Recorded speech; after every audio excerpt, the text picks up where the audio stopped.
क्योंकि हमारी आवाज़ दुनिया तक लद्दाख से नहीं पहुंचती, और अगर पहुंचती भी है तो सरकार उस आवाज़ को सुनती नहीं। इन तमाम चीज़ों को लेकर आज लद्दाख के लोगों ने, यहाँ पर आप देख सकते हैं पीछे प्रोटेस्ट चल रहा है इस वक्त, बड़ा शांतिपूर्ण, बड़ा पीसफुली, बड़ा एमिकेबली यहाँ पर press club, Jammu press club के बाहर प्रदर्शन चल रहा है। प्रदर्शन का कारण ये कि केंद्र सरकार के सामने लद्दाख के लोगों ने मांगे रखी थी। मांग थी कि हमें पूर्ण राज्य का दर्जा चाहिए, मांग थी 6 शेड्यूल, मांगे और भी कई सारी थी। सरकार ने कमेटी बनाई, केंद्रीय गृह मंत्रालय ने कमेटी बनाई, MOS होम नित्यानंद राय के साथ बातचीत का एक दौर भी हुआ, लेकिन जिन मुद्दों के ऊपर बातचीत होनी चाहिए थी उन मुद्दों के ऊपर बातचीत नहीं हो रही। ये आरोप लद्दाख के नेता, लद्दाख में का जो जनसमूह उसको जो रिप्रेजेंट करते हैं वो लोग लगा रहे हैं। मेरे पीछे आप देख सकते हैं, लद्दाख को मुकम्मल रियासत का दर्जा दिया जाए, लद्दाख को कानून के 6 शेड्यूल में शामिल करके कानूनी तहफ़्फ़ुज़ात दिए जाएं, ज़िला करगिल और लेह के लिए पार्लियामेंट में अलहदा नुमाइंदगी देकर नुमाइंदगी को मजबूत बनाया जाए, खाली असामियों को पुर किया जाए और नौकरियों में रिजर्वेशन के साथ साथ पब्लिक सर्विस कमीशन का क़याम अमल में लाया जाए। We want democracy in Ladakh, Ladakh demand status 6 schedule, Ladakh में जमहूरियत को हकीकी मानों में बहाल किया जाए। यही सब मांगे हैं और पीछे स्टूडेंट्स भी हैं, लद्दाख के नेता भी हैं, नवांग रिगजिन जोरा हैं, चिरिंग दोरजे हैं, उसके अलावा थुप्सन शिवोंग है, सभी लोग हैं। थुप्सन शिवोंग यहाँ पहुँच नहीं पाए, कमर अली आखून है, यानी तमाम वो लोग जो लद्दाख और करगिल को रिप्रेजेंट करते हैं यहाँ पर। और मेरे साथ लद्दाख के एक और उभरते हुए नौजवान लीडर सज्जाद करगिली हैं। सज्जाद साहब, मुझे सबसे पहले ये बताइएगा कि आज आपको जम्मू आने की ज़रूरत क्यों महसूस हुई? इसलिए कि जैसे कि हमारे करबलाई साहब ने भी कहा कि लद्दाख जो है वो, जम्मू जो है वो दिल्ली से नज़दीक है। शायद दिल्ली को थोड़ा नज़दीक से आवाज़ दें तो वो हमारी आवाज़ सुनेंगे। यही वजह है कि हम जम्मू में आवाज़ दे रहे हैं और मुस्तकबिल करीब में हमारा प्रोग्राम है कि हम दिल्ली में भी जाके जो है वो प्रोटेस्ट करेंगे। तो मुझे बताइए कि गृह मंत्रालय ने बाज़ाब्ता एक कमेटी बनाई, कमेटी आपसे बातचीत कर रही है, कमेटी ने आपको बातचीत के लिए भी बुलाया, तो उसके बाद आज 15 तारीख को प्रोटेस्ट करने की ज़रूरत क्या पड़ी? देखिए, हाई पावर कमेटी जो गवर्नमेंट ने बनाई है उसका जो कंपोजिशन है उसमें हमारे रिजर्वेशन हमने गवर्नमेंट तक पहुंचाए हैं। वो ये है कि बहुत सारे ऐसे लोग जो KDA का हिस्सा नहीं है उसे KDA में शामिल किया गया। बहुत सारे ऐसे लोग जिसमें ख़ासकर पूरे लद्दाख से जो सुन्नी कम्युनिटी थी उसकी रिप्रेजेंटेशन को ड्रॉप किया गया। तो अगर बातचीत हमारे साथ हो रही है तो गवर्नमेंट कम से कम ये जो लिस्ट बना रहे हैं KDA और एपेक्स बॉडी का, वो लिस्ट तो कम से कम हमारे ज़रिए से जानी चाहिए, ना कि गवर्नमेंट वहाँ से डिसाइड करे कि हमने इस बंदे से बात करनी है, इससे नहीं करनी है। तो दूसरी बात यह है कि जो मीटिंग में गवर्नमेंट ने हमें हाई पावर्ड कमेटी बनाई उसमें एजेंडा ऑफ जो मीटिंग है या फिर जो डायलॉग का एजेंडा है वो उसमें कहीं भी मेंशन नहीं था।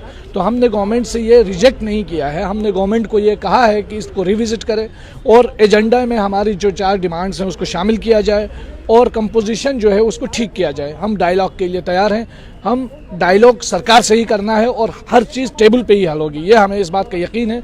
और हम गवर्नमेंट से ये अपील करते हैं और उम्मीद भी रखते हैं कि गवर्नमेंट बहुत जल्द इस चीज़ पर नज़रसानी करेगी। मुझे बताइएगा कि आपकी मांगे अब क्या क्या हैं? पहले तो 6 शेड्यूल था, लेकिन अब आ गया पूर्ण राज्य का दर्जा, अब आ गया कि पार्लियामेंट की सीटें, अब आ गया लेजिस्लेचर, ये सब मांगे आपने इसलिए कि क्योंकि जब लद्दाख को बाइफर्केट किया गया जम्मू कश्मीर से, तो हमारे गृह मंत्री साहब ने कहा था कि लद्दाख को हम एम्पावर करेंगे। तो एम्पावर करने के ज़ुमरे में जो जो चीज़ें आती हैं उसमें सबसे पहले किसी भी डेमोक्रेटिक कंट्री में वो उस एरिया का फेडरल स्ट्रक्चर होता है। उस फेडरल स्ट्रक्चर को मजबूत बनाने का वाहिद हल हमारे पास स्टेटहुड है। और उसके साथ साथ जो लद्दाख जैसे फ्रेजाइल इकोलॉजी और इन्वायरमेंट वाले जगह में जहाँ की हमारी डेमोग्राफी है वो बहुत छोटे पॉपुलेशन का इलाका है, हमारी identity, cultural identity, tribal status है, उसको मजबूत करने के लिए हमें 6 शेड्यूल की दरकार है। और हमारे यहाँ जब हम लद्दाख, जब जम्मू कश्मीर स्टेट जम्मू कश्मीर का हिस्सा था तब भी एक पार्लियामेंट्री सीट थी। अब हमें जब एम्पावर किया है तो हमारी सीट्स को 2 करना चाहिए सरकार को।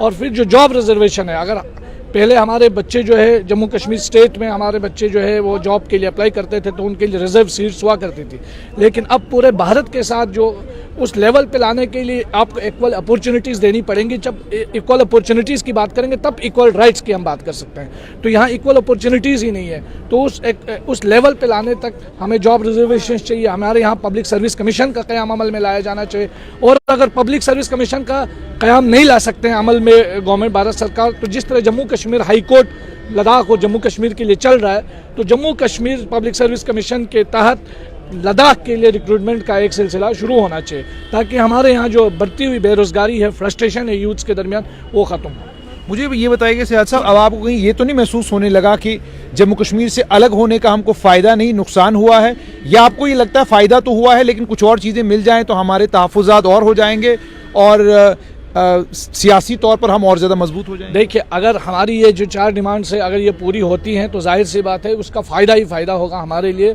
और लद्दाख के लोग कम से कम लद्दाख में खुद डिसीजन मेकिंग एक उसमें आ जाएंगे। अभी तो ब्यूरोक्रेसी का दौर है जहाँ अनअकाउंटेबिलिटी है ही नहीं। लेकिन करंट सिचुएशन में, करंट सेटअप में हम जब देखते हैं तो हमें लगता है कि हम ठगे जा रहे हैं, हमारे साथ बिट्रायल हुआ है।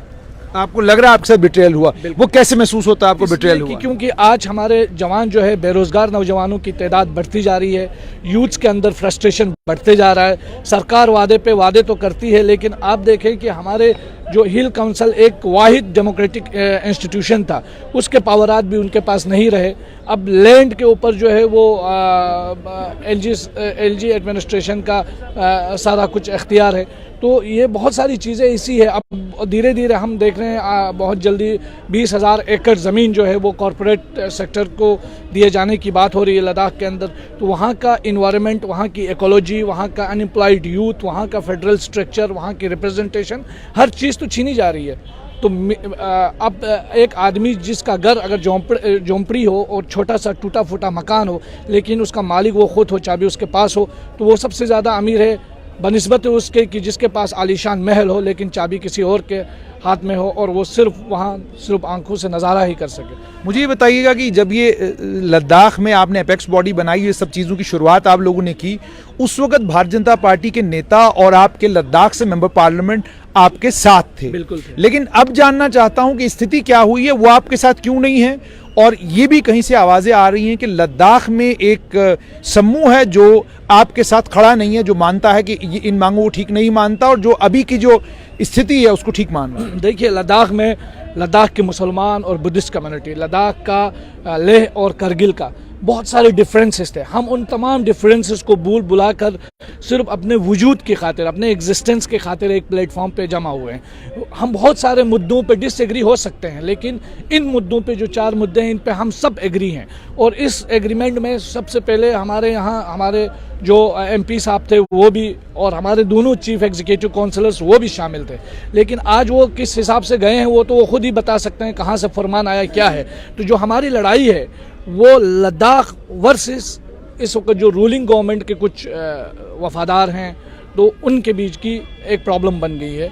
पूरा लद्दाख जो है, आप देखें इस पूरे एपेक्स बॉडी के अंदर लद्दाख बुद्धिस्ट एसोसिएशन शामिल है, इसमें अंजुमन इमामिया है, अहल सुन्नत है, गोनपा एसोसिएशन है, इसी तरह करगिल में आप अहल सुन्नत वल जमात है, वहाँ नूर लद्दाख बुद्धिस्ट एसोसिएशन भी आपके साथ? बिल्कुल, लद्दाख बुद्धिस्ट एसोसिएशन भी KDA और एपेक्स बॉडी का हिस्सा है। एपेक्स बॉडी की लीडिंग पार्टी जो है लद्दाख बुद्धिस्ट एसोसिएशन है। लेकिन सियाद साहब, ऐसा कभी लद्दाख करगिल में देखने को नहीं मिला कि लोग अलग अलग राजनीतिक दलों से, अलग अलग सियासी जमातों से ताल्लुक़ ज़रूर रखते थे, लेकिन कभी ये देखने को नहीं मिला कि सियासी जमात की बिना पर उन्होंने जो समाज का एक ताना बाना है वहाँ वो अलग रहे हों। आज ऐसा क्या हुआ कि सियासी जमात होने की वजह से कुछ लोग जो हैं वो आपसे अलग हैं?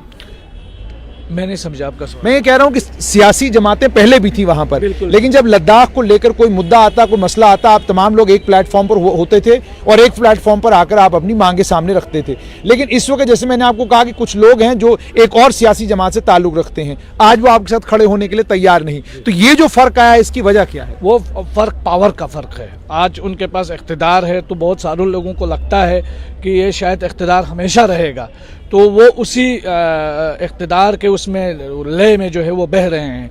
लेकिन देर सवेर उनको भी समझ में आ जाएगा कि लद्दाख जब हमारे सामने, इस वक्त लद्दाख खुद लद्दाख का एग्जिस्टेंस वो हमारे लिए इम्पॉर्टेंट है। जब लद्दाख का एग्जिस्टेंस ही नहीं रहेगा तो कोई मंत्री बन के, एमपी बन के, काउंसलर बन के क्या करेगा।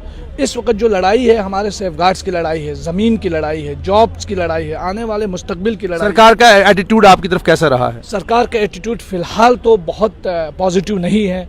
सरकार का रिस्पॉन्स बहुत कोल्ड रहा है। हम सरकार से यही तवक्का करते हैं, क्योंकि हमारे सरकार का ये बड़ा दावा है। दूसरी सरकारों से ज़्यादा ये सरकार नेशनलिज्म का ज़्यादा दावा करती है, ये तो सब मानते हैं। नेशन फर्स्ट का दावा करती है। तो नेशन और नेशनल इंटरेस्ट लोगों से बनता है।